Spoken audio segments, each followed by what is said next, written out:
wonder why people really are trying to fault maybe church reopening. Now, there's no pastor that will have within his conscience to bring his people just to get them infected with coronavirus. No pastor. It's not wisdom. Now, because now people say, one of the things people say around is that, oh, pastors, they are pained because of tithes and offerings they have not been able to have from members. Now, if you have that as your school of thought, how will, if at all, pastors are in a hurry for the church to be open because of tithe and offering, how will they now bring back the congregation and the same people you, as it were, expected tithe and offering, all you want to give to them is to kill them? So who now gives you the tithe and offering? You can now see how people reason shallow reasoning.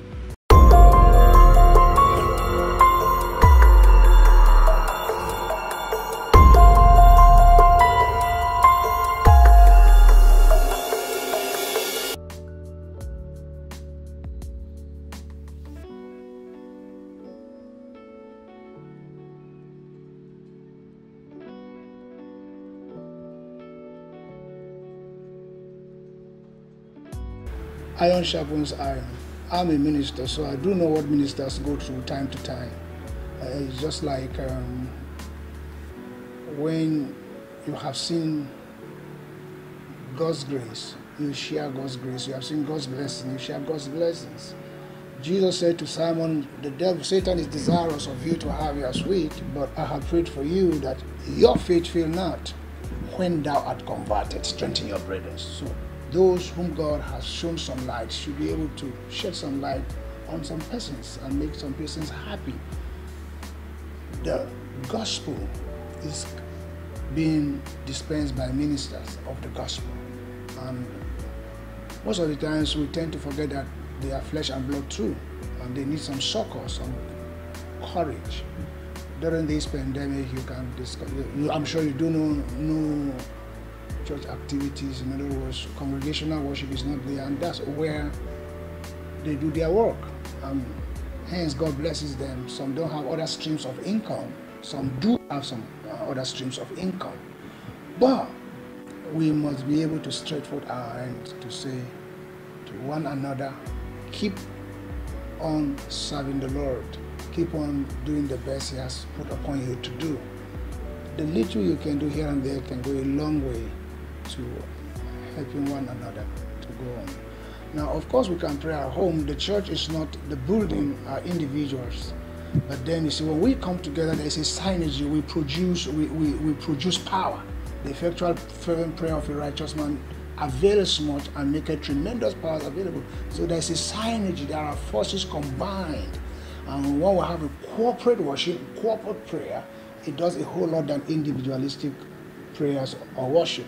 So it's of great value for you to understand that man is a spirit. So once the spirit man is being starved, visual worship or teachings can be seen. In those days, if you know, be Panadol, it can be Panadol. The opening or the opening of worship centers is of the great interest of the nation, so that we'll come together, pray. Worship centers, could be the mosque, could be the church, but let's have ourselves worshipped. Having said all that, then there's need to for us to follow some precautionary measures put in place by the body, the Christian body, the CAN and the PFN. And then that way we'll be able to watch and pray. The watching has to do with our five senses. We'll deploy our senses to putting things placed in order, like the sanitizer, washing of your hands with soap, observing social distancing, and what have you. But again, when we get about the mask that we must have to put on our mouths, I wonder how we're going to pray. Maybe we'll pray inward, or how we're going to worship. Maybe we'll worship inward. If that was what Paul and Silas did, then I wondered how the prisoner would have heard them. Paul and Silas prayed and prayed and sang until they were heard. But this is for a while. Whatever we are going to subject ourselves to, it may be strenuous, it may be hard, but not impossible. So we'll just do that for a while. This too shall pass. We've had occasions where we've had other kinds of viruses they came and passed, and this same, and maybe to some extent some will have to deal with it. But I do know that God is in the business of the healing of the nations. We're trusting God to give us a very wonderful, wonderful divine intervention. In fact, it's wonderful. It's wonderful. The man really tried. I pray that the Lord Almighty will uphold him and bless him more, because it really surprised me. One pastor in the whole of the Lagos chapter to feed the ministers.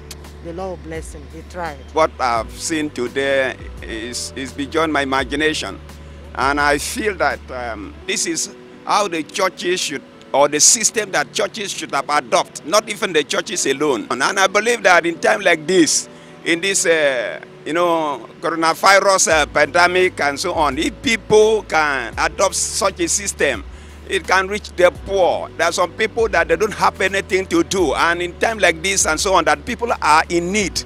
This kind of program can help people to relieve them from poverty and so on. And I believe that will be a blessing to God. And I really appreciate what this church, the Illumination Assembly, known as God's First Ministry, and what they're doing here in Adongado, Aja, is very, very encouraging.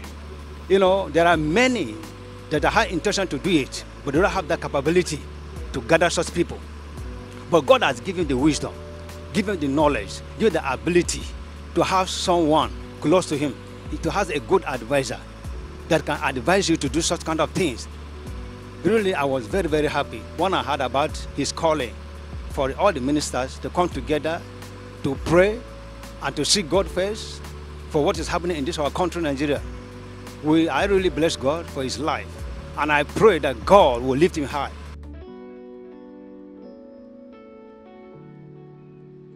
Who knows? Maybe they must have done that. Maybe they didn't make the noise and make it now. It's possible that they must have even done much more than what I have done.